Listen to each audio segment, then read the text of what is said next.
Fala pessoal, tudo bem com vocês? Bora falar do Timão porque Angileri foi apresentado, falou que pode jogar em outra posição e tudo mais. Quero saber quanto que ele pode jogar, vou te resumir um pouco a partir desse vídeo. A joia da base que foi vendida, sim, e por um valor bem abaixo. A gente já tinha previsto isso em alguns vídeos anteriores e agora essa situação se confirmou. E Yuri Alberto e Hugo Souza na seleção brasileira. Como assim? Bom, pessoal, reforço na área, Fabrício Angileri, o lateral esquerdo, o único reforço do Corinthians nessa janela de transferências, né? Ele foi apresentado aos jornalistas, ao torcedor e respondeu, olha, cerca de meia hora aí, várias perguntas dos repórteres, especialmente sobre a sua condição física, sua capacidade de enfim, de chegar no Corinthians, tendo vindo de um clube europeu, tendo tido bom destaque no River Plate, e na expectativa aí de brigar por titularidade, e eu já digo para vocês que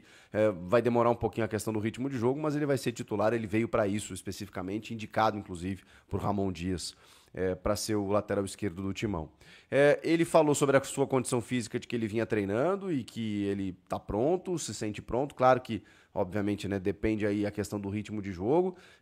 Ele foi inscrito no Paulistão, ele entrou no BID, no Boletim Informativo Diário. Ele poderia jogar contra o Mirassol, que eu acho muito difícil que aconteça, né, mas talvez ele ganhe alguns minutos.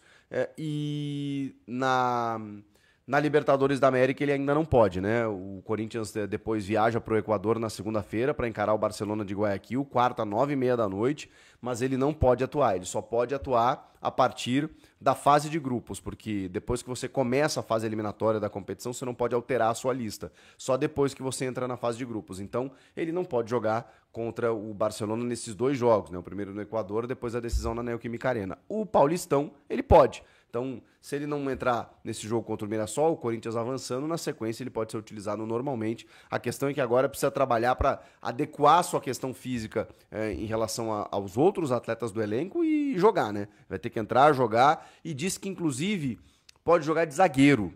Ele joga na lateral, evidentemente que ele se identifica muito, gosta muito de jogar na lateral, mas já fez essa função, né? E poderia ajudar nesse sentido para ser um zagueiro. Olha, o Corinthians andou, né, digamos assim, vacilando com alguns defensores aí, quem sabe, né? Quem sabe não descola um zagueiro quando menos esperava, menos se imaginava. Todo mundo esperava um lateral, daqui a pouco o cara chega para jogar como zagueiro. Angileri, experiência, 30 anos, bom destaque no River, estava no Getafe da Espanha, sem muita oportunidade, é verdade, e um contrato pequeno, né, curto, de 10 meses até o final desse ano, exatamente para ele ressignificar, recomeçar a carreira. Foram essas as palavras que ele utilizou na entrevista coletiva, né, de um recomeço. Né, o Corinthians estava precisando, não sei se estava precisando tanto assim, é que os atuais são muito insuficientes, né? Enfim, aí busca o Angileri, que eu acho, tenho certeza, né, que vai se encaixar como uma luva nesse time. Vamos lá. Falando sobre o Denner, gente. O Denner, a joia da base alvinegra, lateral esquerdo, é tão raro, tão artigo de luxo lateral. E o Corinthians está negociando, já negociou, na verdade, acertou a venda para o Chelsea da Inglaterra. Ele só vai quando completar 18 anos, ou seja, só na metade do ano que vem. Mas, enfim, o fato é que o Corinthians vendeu uma das suas joias que nem jogou pelo profissional.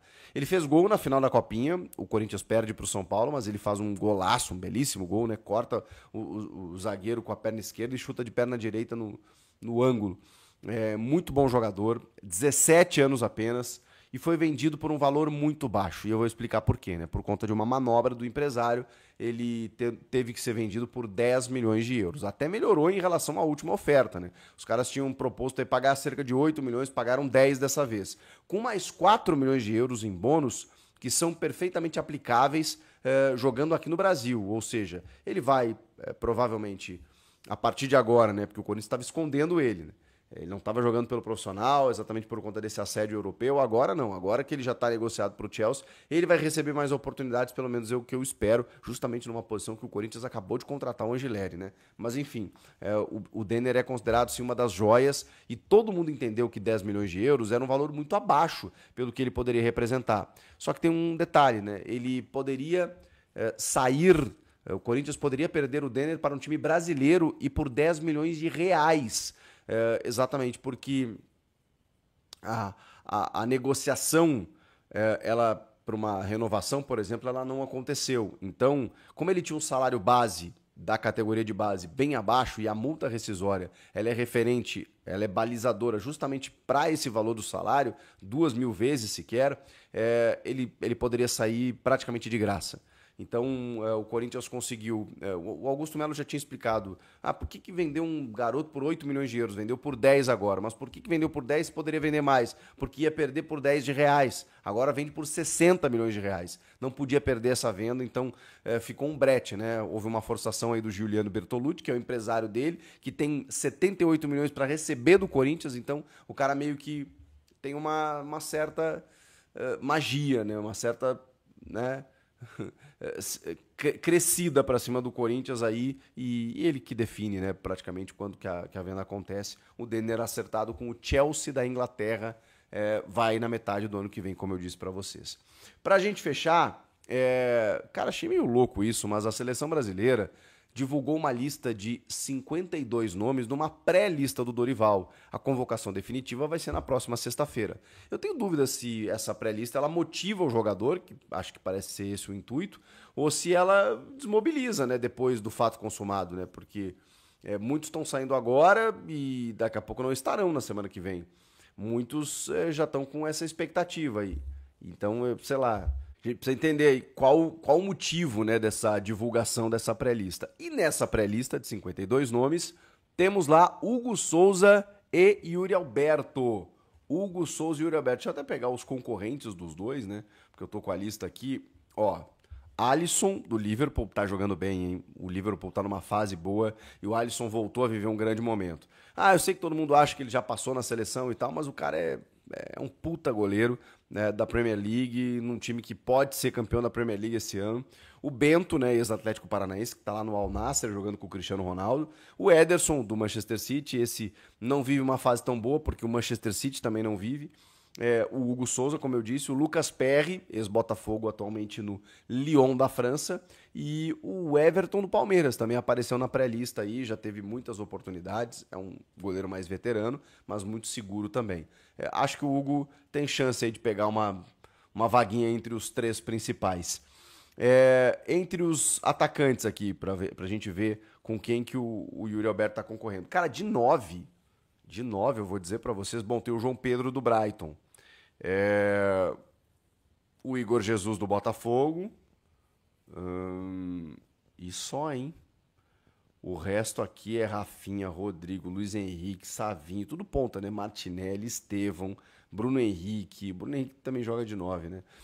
Vale dizer que o Matheus Cunha, que seria um 9, né? Que tá no Wolverhampton, ele tem jogado atrás do 9 e ele foi convocado nessa pré-lista pelo Dorival como um meia, então também não tá concorrendo com o Yuri Alberto. Se a gente pensar em 9, cara, em 9 é ele, tá? Em 9 é ele. Então, vamos ver, acho que seria um prêmio bacana, tanto pro Hugo quanto pro Yuri, esses caras que batalharam e chegaram lá. Talvez eles não vão agora, né?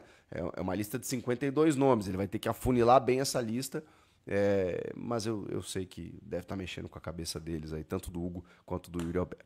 Salve nação corintiana, tudo jóia? Gente, olha eu aqui de nome aí na voz, passando para trazer para vocês as últimas informações do Corinthians e vamos falar um pouco dessa torcida do Corinthians que é incrível, é uma torcida maravilhosa, uma torcida que apoia o tempo todo. Saiu aí o ranking do índice das torcidas, né, em campo.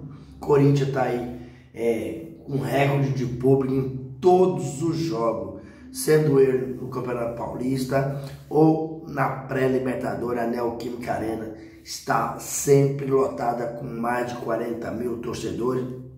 Então é uma torcida que durante o tempo do jogo inteiro empurra, incentiva, né? Faz de tudo pro time, mas só no final do jogo que a torcida se manifesta, né? Quando está insatisfeita, né? Por exemplo, no jogo contra a Universidade Central, desculpa, Corinthians não jogou bem.